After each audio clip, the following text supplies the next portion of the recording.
പ്രിയപ്പെട്ടവരെ, എല്ലാവർക്കും സുഖമായിരിക്കുമല്ലോ. ഗ്രീഷ്മ ഷാരോൺ വിഷയത്തെക്കുറിച്ച് സംസാരിക്കാനാണ് ഇന്ന് ഞാൻ വന്നിരിക്കുന്നത്. നമ്മുടെ മനസാക്ഷിയെ തന്നെ ആകെ ഞെട്ടിച്ചൊരു സംഭവമായിരുന്നു ഗ്രീഷ്മ ഷാരോണിനെ കൊന്നുകളഞ്ഞത്. ഇതിനേക്കാട്ടിലും നല്ലൊരു ചെറുപ്പക്കാരനാണെന്ന് തോന്നിയ യുവാവിനെ കല്യാണം കഴിക്കാൻ വേണ്ടിയിട്ടാണ് ഗ്രീഷ്മ ഷാരോണിനെ കൊന്നത്. അങ്ങനെ വരുമ്പോൾ ഷാരോണുമായിട്ടുള്ള ആ ഒരു ബന്ധത്തിൽ നിന്ന്, അല്ലെങ്കിൽ ഗ്രീഷ്മയുമായിട്ടുള്ള ഒരു ബന്ധത്തിൽ നിന്ന് ഷാരൂണിനോട് ഗ്രീഷ്മ പിന്മാറാൻ ആവശ്യപ്പെടുകയും ഷാരൂൺ പിന്മാറിയിരുന്നെങ്കിൽ ആ ഒരു വിവാഹം നടക്കുമായിരുന്നില്ലേ? അപ്പോൾ ആ ഒരു യുവാവും അവിടെ വഞ്ചിക്കപ്പെടുമായിരുന്നില്ലേ?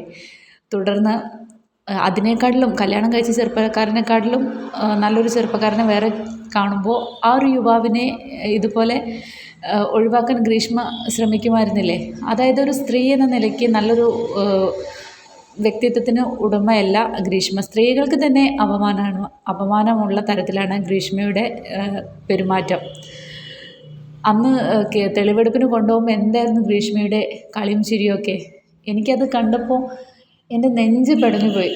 കാരണം ഷാരൂണിനെ എനിക്ക് നേരിട്ട് അറിയില്ല, അദ്ദേഹത്തെ ഞാൻ ഒരിക്കൽ പോലും കണ്ടിട്ടില്ല. എന്നിരുന്നാലും ഷാരൂണിന് ഒരു സഹോദരി ഉണ്ടായിരുന്നെങ്കിൽ ആ ഒരു സഹോദരി അനുഭവിക്കേണ്ട എല്ലാ വേദനയും ആ ഒരു ചെറുപ്പക്കാരൻ്റെ മരണത്തിൽ ഞാൻ അനുഭവിച്ചിട്ടുണ്ട്. കരഞ്ഞു പോയിട്ടുണ്ട് ന്യൂസൊക്കെ കാണുകയും കേൾക്കുകയും ചെയ്തപ്പോൾ. അപ്പോൾ അന്ന് ഗ്രീഷ്മ കളിച്ച് ചിരിച്ച് ആ ഒരു തെളിവെടുപ്പ് സമയത്ത് നടക്കുന്നത് കണ്ടപ്പോൾ അന്ന് ഞാൻ മനസ്സിൽ തീരുമാനിച്ചതാണ്, ഈ ഒരു വധശിക്ഷയുടെ ഒരു വിധി വരുന്നൊരു ദിവസം, വധശിക്ഷയുടെ വിധി വന്നാൽ മാത്രം പോരാ, അത് നടപ്പിലാക്കുകയും വേണം. എന്നാൽ ഗ്രീഷ്മയ്ക്ക് രക്ഷപ്പെടാനുള്ള പുതിയ വഴികൾ ചാനൽ ചർച്ചകളിലൂടെ തുറന്നു കാണിച്ചു കൊടുക്കുന്നു എന്ന് വേണം കരുതാൻ. കാരണം ഗ്രീഷ്മ ഹൈക്കോടതിയിലേക്ക് അപ്പീലിന് പോവുകയാണെന്ന് കേട്ടു, വധശിക്ഷയിൽ നിന്ന് ഇളവ് ലഭിക്കാൻ വേണ്ടി. നോക്കുകയാണെങ്കിൽ ഗോവിന്ദച്ചാമി ഉൾപ്പെടെയുള്ള എത്രയോ ക്രൂര കൊലപാതകങ്ങൾ ചെയ്ത എത്രയോ പേര് വധശിക്ഷയൊന്നുമില്ലാതെ സുഖമായിട്ട് കഴിയുന്നുണ്ട് ജയിലിൽ. അപ്പോൾ അതിലൊരാളായിട്ട് ഗ്രീഷ്മയ്ക്കും വാദിച്ച് കിട്ടുമായിരിക്കും, ഒരു പക്ഷേ വധശിക്ഷയിൽ നിന്ന് ഇളവ് കിട്ടുമായിരിക്കും. എന്നാലും ഇനിയിപ്പോൾ കോടതി വെറുതെ വിട്ടാൽ തന്നെ ഒരു തൊലിക്കെട്ടി വേണ്ടേ ഈ ജനങ്ങളെ ഫേസ് ചെയ്യാൻ? ഇത്രയും വലിയൊരു കുറ്റമൊക്കെ ചെയ്തിട്ട് ആളുകളുടെ ഇടയിൽ ഒരു കൂസലും ഇല്ലാതെ നിൽക്കാമെന്നൊക്കെ പറയുമ്പോൾ വല്ലാത്തൊരു തൊലിക്കെട്ടി തന്നെയാണ്. പക്ഷേ ഗ്രീഷ്മയ്ക്ക് ഒരിക്കലും ആ ഒരു ശിക്ഷയിൽ നിന്ന് ഇളവ് കിട്ടരുതേ എന്നാണ് എൻ്റെ ഒരു പ്രാർത്ഥന. പക്ഷേ അവർ പ്രായമാവുന്നത് വരെ ഇഞ്ചിഞ്ചായിട്ട് ഈ ഒരു വധശിക്ഷ പ്രതീക്ഷിച്ച് ജീവിക്കുന്നത് തന്നെയാണ് അവർക്ക് ലഭിക്കുന്ന ഏറ്റവും വലിയൊരു ശിക്ഷ, ഗ്രീഷ്മയ്ക്ക് ലഭിക്കുന്ന ഒരു ശിക്ഷ. പക്ഷേ ഗ്രീഷ്മയുടെ അമ്മയെക്കുറിച്ച് ഓർക്കുമ്പോൾ സങ്കടമുണ്ട്.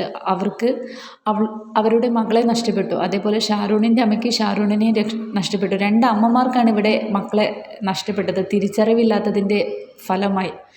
ഷാരൂൺ പ്രണയത്തിൽ നിന്ന് പിന്മാറുകയായിരുന്നുവെങ്കിൽ പുതിയ യുവാവിനെ ഗ്രീഷ്മ കല്യാണം കഴിക്കുമായിരുന്നു. കാരണം എന്താ, ഷാരൂണിനെക്കാട്ടിലും സാമ്പത്തികം നല്ല ജോലിയൊക്കെ ഉള്ള ഒരു ചെറുപ്പക്കാരനാണ് കല്യാണാലോചന അല്ലെങ്കിൽ ഒരു കല്യാണം നിശ്ചയിച്ച ഒരു ചെറുപ്പക്കാരെന്ന് ഗ്രീഷ്മയ്ക്ക് തോന്നിയത് കൊണ്ടാണ് ഷാരൂണിനെ ഇല്ലാതാക്കാൻ ഗ്രീഷ്മ തീരുമാനിച്ചത്, ഷാരൂൺ പിന്മാറാത്തതുകൊണ്ട്. അങ്ങനെ വരുമ്പോൾ ഒരു പുതിയ യുവാവിനെ ഗ്രീഷ്മ കല്യാണം കഴിച്ചു, ജീവിതം തുടങ്ങിയെന്ന് വിചാരിക്കട്ടെ, ഷാരൂൺ പിന്മാറിയെന്ന് തന്നെ ഇരിക്കട്ടെ. എന്നാൽ ആ ഒരു യുവാവിനെക്കാട്ടിലും പുതിയൊരു നല്ല ജോലിയും ശമ്പളമൊക്കെ ഉള്ളൊരു യുവാവിനെ കാണുമ്പോൾ ഭർത്താവിനെയും ഗ്രീഷ്മ ഇല്ലാതാക്കാൻ ശ്രമിക്കുമായിരുന്നില്ലേ?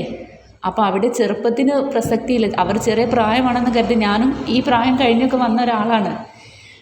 ഏതൊരു പെൺകുട്ടിയുടെ ജീവിതത്തിലും പ്രണയമൊക്കെ ഉണ്ടാവും എന്ന് കരുതി കൊല്ലുക എന്നൊക്കെ പറഞ്ഞാൽ ഒരിക്കലും അംഗീകരിച്ചു കൊടുക്കാൻ പറ്റുന്നൊരു കാര്യമല്ല. ഈ ഒരു കാലഘട്ടത്തിൻ്റെ പ്രത്യേകത അല്ലെങ്കിൽ ഒരു സങ്കടം എന്ന് പറയുന്നത് തിരിച്ചറിവില്ലാത്തതാണ്. ഒരുപാട് വിദ്യാഭ്യാസം കുട്ടികൾ നേടിയെടുക്കുന്നു, പക്ഷേ തിരിച്ചറിവില്ല എന്നതാണ് ഏറ്റവും വലിയ ഒരു പ്രശ്നം.